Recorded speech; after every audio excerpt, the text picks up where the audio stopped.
Hi there, Kimberly Flanagan of Kimberly's Quilts. I'm back with another quick tip that I often teach my students. I'm a former Handi Quilter National Educator, and I still teach at local quilt shops and as well as virtually some Zoom classes. And one of my students recently said to me, you really need to go on YouTube and teach that little trick that you do about adding signatures to the back of a quilt. So here I am, and I'm going to tell you how I use the record function to sign your quilts. So let's jump on Pro Stitcher so you can follow along with me. So when I come into Pro Stitcher, I have quilted out my entire quilt and say it's an edge to edge.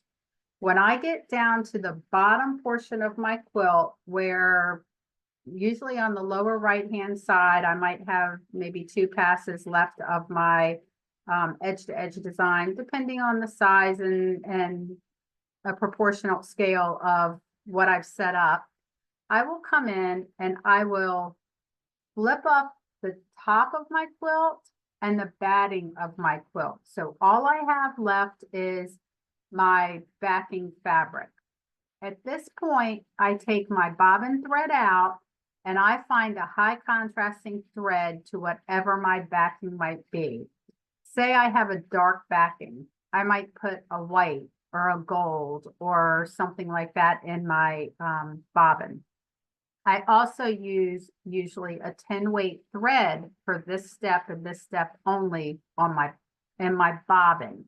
Because remember, the thread that's in the bobbin is what's going to be seen on the back of our quilt. So I come in here, and what I will do is I will come into the Pro Stitcher tab, and you see over here in the middle of our ribbon, we have a record function. I take the record function, I hit that button and activate it. And if you see over here in the lower right-hand corner, this little button that says record, if you have handlebars that have the programming of the stars and the diamonds, it's your star on your handlebars. If I hit the record button right here in the lower right-hand corner of my right sidebar, I can then come in here and I can sign my name.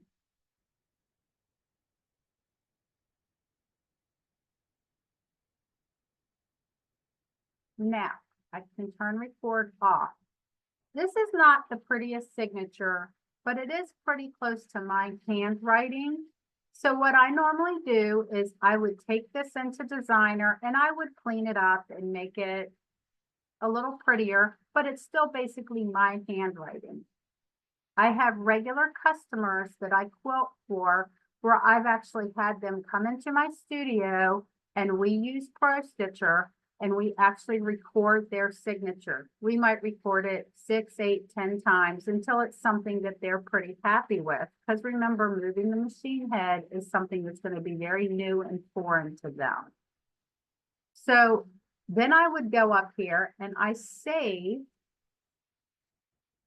I have a folder out here called Work in Progress.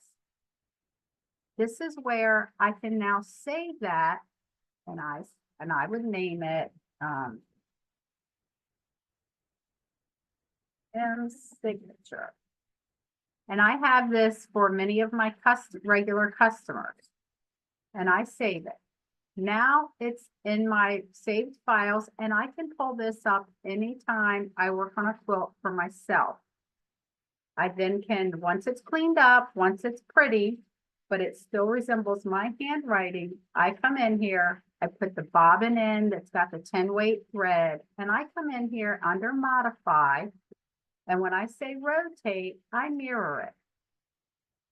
Why am I mirroring it? I am mirroring it because when I stitch that out, I want it to be readable on the back of my quilt. So by mirroring it, when I flip it over and look at the back of my quilt, it will actually read my signature. So I have now made my quilts very personal, and to the person receiving it, it's got something forever for me. I have a 92-year-old next door neighbor who I regularly do quilts for her, and she only quilts for her family.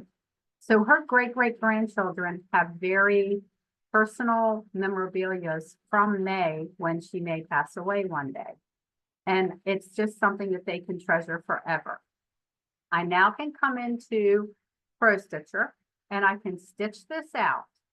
Once I stitch this out, I can then go back to put my batting back down, put my top back down, and I can finish quilting that last row or two. And when I take please remember to take that high contrasting bobbin thread out and put your regular bobbin thread in.